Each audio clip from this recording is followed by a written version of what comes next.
அவர் ஒரு வழக்கறிஞர். அவருக்கு 12 பிள்ளைங்க. அவர் குடியிருந்த வாடகை வீட்ட காலி பண்ண சொல்லி வீட்டு சொந்தக்காரர் சொன்னாரு. அவர் வந்து குடியேறதா சொன்னாரு.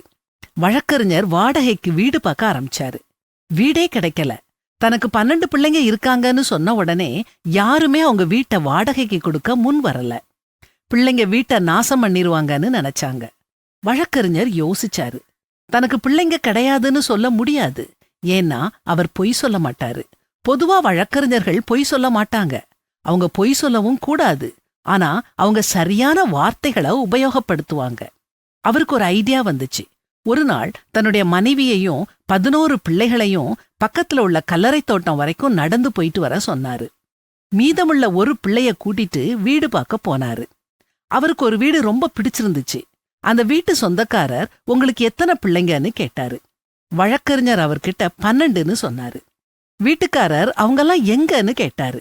அதுக்கு வழக்கறிஞர் முகத்தை சோகமா வச்சுக்கிட்டே அவங்க எல்லாரும் அவங்க அம்மாவோட கல்லறையில இருக்காங்கன்னு வருத்தத்தோட சொன்னாரு. அவருக்கு வாடகைக்கு வீடு கிடைச்சிட்டது. இந்த வழக்கறிஞர் மாதிரிதான் நம்ம சமூக வலைத்தளம் இருக்குது. செய்திகள் இப்படித்தான் திருச்சி சொல்லப்படுது. விபத்துக்கள் மிகைப்படுத்தப்படுது.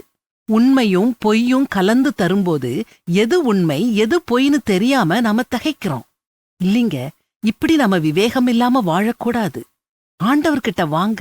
நன்மை தீமை நல்லது கெட்டது அறியும் ஞானம் வேணும்னு அவர்கிட்ட கேளுங்க. அவர் உங்களுக்கு சம்பூர்ணமா கொடுப்பாரு. வேத வசனத்தை கேளுங்க. உங்களில் ஒருவன் ஞானத்தில் குறைவுள்ளவனாயிருந்தால் யாவருக்கும் சம்பூரணமாய் கொடுக்கிறவரும் ஒருவரையும் கடிந்து கொள்ளாதவரும் ஆகிய தேவனிடத்தில் கேட்க கடவன். அப்பொழுது அவனுக்கு கொடுக்கப்படும்.